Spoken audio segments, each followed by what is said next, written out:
Halo pemirsa, selamat pagi, siang, sore, dan malam kapanpun Anda mengakses channel video ini. Saya Divi dari channel Sukses Autopilot, seorang intuitive advisor, analis energi dan vibrasi. Membahas seputar Law of Attraction Indonesia melalui pendekatan metafisika dan hukum spiritual alam semesta. Dan untuk video Law of Attraction Indonesia ini terbagi menjadi beberapa bagian yang pemirsa bisa ikuti untuk mendapatkan gambaran atau materi yang utuh dan lengkap. Untuk itu, link-link video yang terkait sudah saya pasang di deskripsi di bawah ini. Kalau simak terus videonya sampai habis, silakan subscribe buat yang belum. Dan jangan lupa nyalakan loncengnya, akan mendapatkan informasi-informasi yang terbaru dari channel ini setiap minggunya.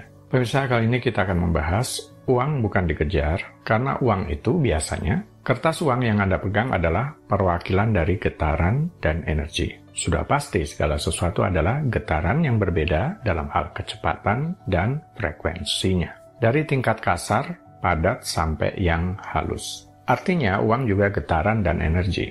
Sesuai dengan prinsip resonansi, adalah mungkin untuk menjadi selaras, tune in, bergetar di frekuensi yang sama.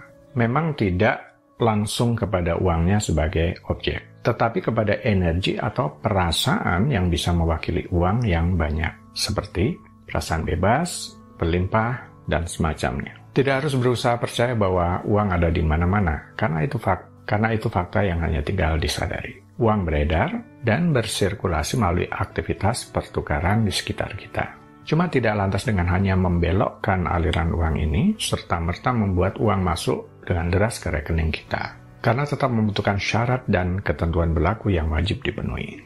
Yang pasti, yang namanya azas kepantasan atau kelayakan ditentukan oleh seberapa besar wadah diri, karena jumlah uang yang masuk ditentukan oleh hal tersebut. Bagaimana cara memperbesar wadah diri? Mungkin sudah banyak yang menyampaikan bahwa setiap hari adalah kesempatan untuk memperbesar wadah, memperpanjang usaha, kapasitas, dan ilmu pengetahuan, keterampilan yang dimiliki, perlebar jaringan Anda sembari terus berbuat baik untuk lingkungan sekitar, mempertinggi syukur, dan sebagainya. Kemudian kita tahu pikiran sadar itu memiliki kekuatan walau sedikit, karena pikiran bawah sadarlah yang lebih kuat. Keyakinan, pola pikir, ingatan, dan lebih banyak data disimpan di pikiran bawah sadar. Ini adalah pusat kendali untuk sebagian besar hidup kita. Mencoba mengarahkan hidup kita secara sadar akan berakhir kegagalan jika masih ada pertentangan atau konflik batin yang menghalangi pemenuhannya. Mulai memikirkan uang dalam keadaan bersyukur sehingga tidak terikat padanya, tetapi menghargainya.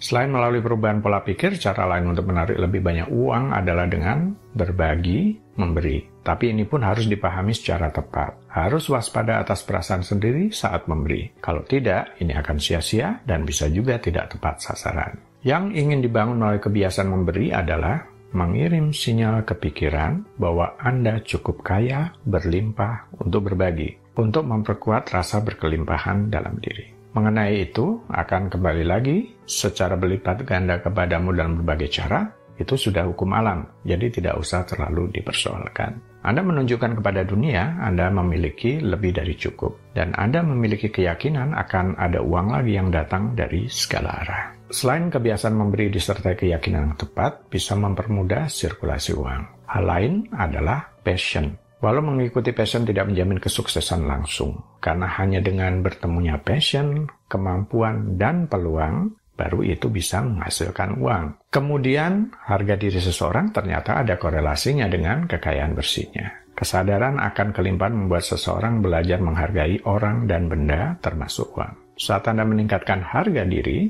Anda menganggap diri Anda lebih layak atas kekayaan dan berbagai bentuknya. Anda layak menerima semua berkat, Anda memiliki tujuan, dan Anda memiliki nilai unik. Karena memiliki harga diri yang sehat atas uang dan kekayaan, maka Anda mengatakan, uang itu bukan dikejar, karena uang itu biasanya ditarik. Ya, Anda tetap bekerja di sini menggunakan potensi diri yang terbaik dalam memberikan nilai tambah atau manfaat kepada pihak lain. Fokus kekuatan, keunikan nilai Anda sebagai pribadi. Contohnya begini, suatu hari saya bertemu dengan seseorang yang baru kenal secara acak. Kami mengobrol biasa, tidak bicara tentang pekerjaan. Kami berbicara tentang hal-hal di luar itu. Saya juga tidak mempromosikan sesuatu atau mendorong orang tersebut untuk membeli sesuatu dari saya. Sekali lagi, isi pembicaraan hari itu benar-benar tidak ada hubungannya dengan pekerjaan, bisnis, atau produk jasa tertentu. Tapi entah kenapa, arah pembicaraan yang tadinya kesana kemari tidak jelas dan tampak tidak ada kaitannya, kemudian secara alami mengarah pada rencana bahwa dia ingin meningkatkan sistem dalam organisasinya agar menjadi lebih baik. Sehingga dalam hal ini muncul kebutuhan atas produk